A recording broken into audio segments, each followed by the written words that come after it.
So, how do you find your angle for your newsletter in 2025? I'm going to update that right now. Uh, all right. So today I want to share with you how do you find your angle when starting your newsletter in 2025.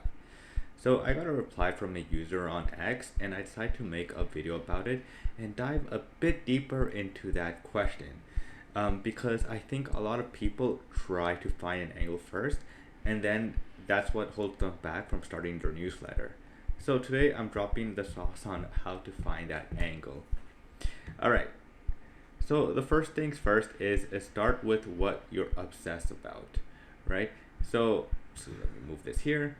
So your angle begins where your curiosity lives, right? So what are you interested in, right? What are you curious about, right? Are you into, Roblox? You're into running? Are you into working out? Etc. Right? Ask yourself, what could I talk about every week without getting bored, right? So for a year I did this where I talked about newsletters, right? I wrote about newsletters pretty much, right? Um, it's why I started a weekly newsletter about newsletters, right? And so here's an example of what you could do if you're like, let's say in the fitness space and you're a dad, right? So your angle could be fitness for busy dads who only have 20 minutes a day.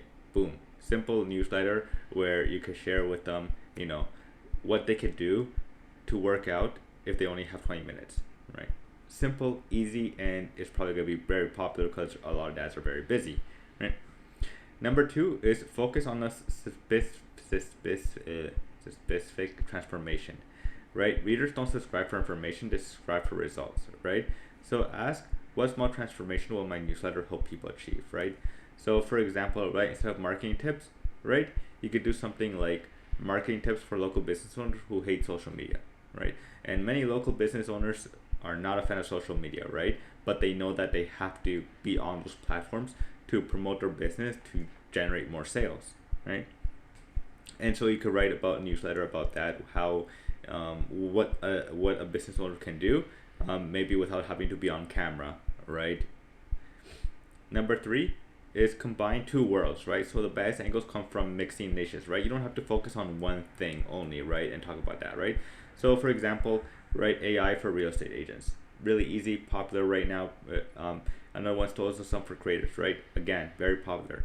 Fitness for gamers, right? Gamers sit a lot, right? They don't really move around, right? Because they're focused on like playing games, right? So you could like write a newsletter about fitness for gamers, right? What they could do while they're playing games, right? Maybe there's like certain exercises that they could do while they're playing games, like that they don't have to really go to the gym, right? So instantly sets you apart because you're not competing in a crowded lane, right? So once you so again, you don't have to focus like on one subject, right? You can mix two things in one newsletter, right? Number four is borrow from what's already working, right? So look at successful newsletters and ask what's their angle, right? So The Hustle, right? Business news made fun. James Clear, self-improvement through atomic habits, right? Not boring, business plus storytelling. Now just tweak your approach for your audience, right? Yeah, so you can just find your own thing. You can even like copy some of these newsletters, right? And just have your own twist to it, right? And people are going to like your own twist on it as well. And number five is use the only I can test. So like complete the sentence, right?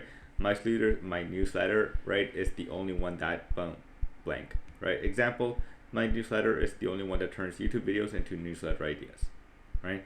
So you can have a newsletter about how creators can use YouTube videos, right, to generate content ideas, right? Super simple, easy to do, right? So again, if you could fill the blank without any issues, then you found your thing. Really easy. You don't need to overcomplicate it. At the end of the day, right, you just want to start, right? Don't worry about too much your angle, right? Let's say you start a newsletter about dog walking, right? But then you start to see that you're not really interested, then it's okay to pivot, right? You could pivot and just start talking about something else, right? You don't have to stay in one topic just because you started that at the start of the time, right? You might want to let your subscribers know that you're switching topics so that they can have the option to leave if they don't really are not into it. But yeah, at the end of the day, just start because it's okay to pivot. I pivoted many times, and so yeah, don't worry about it.